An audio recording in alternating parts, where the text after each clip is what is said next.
গাঁজা পাচার করে রাজা হতে গিয়ে পুলিশের হাতে পাকড়াও গাঁজাসহ গাড়ির চালক। একেবারে হিন্দি সিনেমার কায়দায় ইকো গাড়ির পেছনে ধাওয়া করে 91 কেজি গাঁজা আটক করলো বিলোনিয়া মহকুমা এসডিপিও এর নেতৃত্বে বিলোনিয়া থানার বিশাল পুলিশ বাহিনী। গাড়ির চালকের নাম সুমন বিশ্বাস, বাড়ি রাজনগর ব্লকের পিপাড়িয়াখোলা এলাকায়। ঘটনা বৃহস্পতিবার রাত 8টা নাগাদ। ঘটনাটি এমন, বিলোনিয়া মহকুমা পুলিশ আধিকারিক অভিজিৎ দাসের কাছে গোপন সূত্রের ভিত্তিতে খবর আসে TR03P0369 নম্বরের একটি ইকো গাড়ি বরপাথরি মাস্টারপাড়া থেকে কয়েক বস্তা গাঁজা নিয়ে শ্রীনগরের উদ্দেশ্যে রওনা হয়েছে। খবর পাওয়ার সাথে সাথে মহকুমা এসডিপিও অভিজিৎ দাস থানার পুলিশ বাহিনী নিয়ে বেরিয়ে গাড়িটি পাকড়াও করার জন্য ঋষ্যমুখ ব্লকের ঝরঝরি রাস্তার মাথায় জাল পেতে বসেন। রাত আনুমানিক 8টা নাগাদ বিলোনিয়ার দিক থেকে টার্গেট করা ইকো গাড়িটি আসতে দেখে দাঁড়ানোর সংকেত দেয় পুলিশ। অবস্থা বেগতিক দেখে ইকো গাড়ির চালক গাড়ির গতিপথ পাল্টে নিয়ে চলে যায় উত্তর সোনাঝুরির দিকে। পুলিশও নাছোড়বান্দা হয়ে হিন্দি ফিল্মের মতো করে ইকো গাড়িটির পিছু ধাওয়া করে। ইকো গাড়িটিও এদিক সেদিক করে পুলিশের চোখে ধুলো দিয়ে পালিয়ে যাওয়ার রাস্তা খুঁজছিল, কিন্তু পুলিশ গাড়িও কিছুতেই পিছু ছাড়ছিল না ওর। গাঁজা ভর্তি ইকো গাড়ি উত্তর সোনাঝুরি থেকে রাজারাম বাড়ির দিকে ছুটতে থাকে। একসময় নিয়ন্ত্রণ হারিয়ে একটি পুকুরে গিয়ে পড়ে ইকো গাড়িটি। পুলিশ ইকো গাড়ির চালক সুমন বিশ্বাসকে আটক করে। গাড়িতে তল্লাশি চালিয়ে পুলিশ ইকো গাড়ি থেকে 3 বস্তা গাঁজা উদ্ধার করে।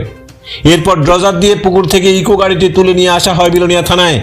ধৃত ইকো গাড়ি চালককে জিজ্ঞাসাবাদে সে জানায়, বরপাথরি মাস্টারপাড়ার সুব্রত চক্রবর্তী ওরফে বলাই এই গাঁজার মালিক। শ্রীনগর সীমান্ত দিয়ে বাংলাদেশে পাচারের জন্যই নাকি এই গাঁজা নিয়ে যাওয়া হচ্ছিল।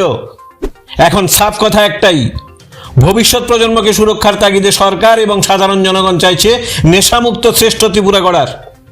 প্রতিনিয়ত নেওয়া হচ্ছে কঠোর পদক্ষেপ, অথচ নেশা কারবারিদের তাণ্ডবে আতুর ঘর হয়ে আছে পুরো দক্ষিণ জেলা। এর জন্য প্রশাসনের দিকেই তাকিয়ে থাকতে হবে আমাদের, নাকি নিজের ঘরের বাচ্চাদের সুরক্ষার্থে শক্ত হাতে মাঠে নামতে হবে নিজেদেরকেও? এখন সেটাই ভাবার। আমাদের কাছে একটা গোপন সূত্রে খবর আছে যে TR03P0369 একটা মারুতি ইকো গাড়ি কন্ট্রাব্যান্ড আইটেম নিয়ে আসছিল। অ্যাকর্ডিংলি আমরা থানার অফিসার সহ এবং আমরা গাড়িটাকে চেস করি।